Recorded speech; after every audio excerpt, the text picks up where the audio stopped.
DJ mixing के लिए संपर्क करें अमरजीत राज से 6207006225। दुनिया में बाजार के दुनिया में बाजार के सारारारा चुगीरा सारारारा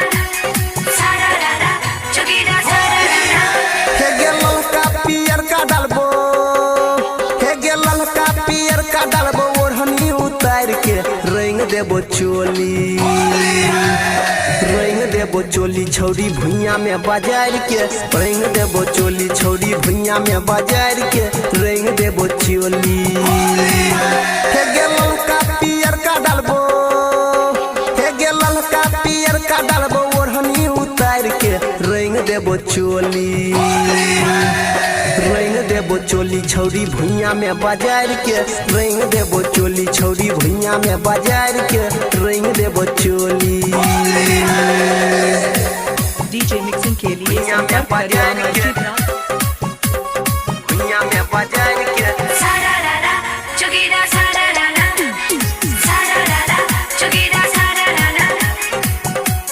डीजे मिक्सिंग के लिए संपर्क करें अमरजीत राज से 6207006225। होली में छौरी के सोट जो ने पजारा एना नहीं हमारा से कोरई तो न खादा एना नहीं हमारा से कोरई तो न खादा होली में छौरी के सोट जो ने पजारा एना नहीं हमारा से कोरई तो न खादा देसी जे भगवे तो डलबो दे बैर के रंग देबो चोली रंग देबो चोली छौरी भुइया में बाजार के रंग देबो चोली छौरी भुइया में बाजार के रंग देबो चोली भुइया में बाजार के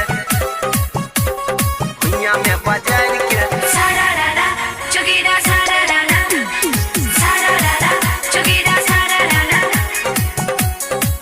डीजे AK निशाद अलीनगर चौक कॉन्टैक्ट नंबर 72950485। सच बात कहै छो शोभित रंगीला देवेंद्र परवीन तोरा कर देतो गीला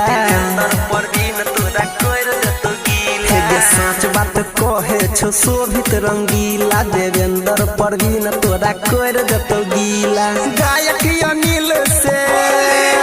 हे गे गायक अनिल से लगावैले सुतार के रंग देबो चोली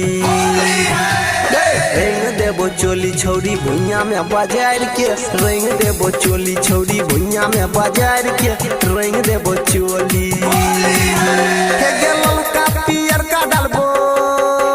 हे गे ललका पियर का डालबो ओढ़नी उतार के रंग देबो चोली छौरी भुइया में बाजार के रंग देबो चोली छौरी भुइया में बाजार के रंग देबो चोली डीजे AK निशाद अलीनगर चौक कॉन्टैक्ट नंबर 7295048135।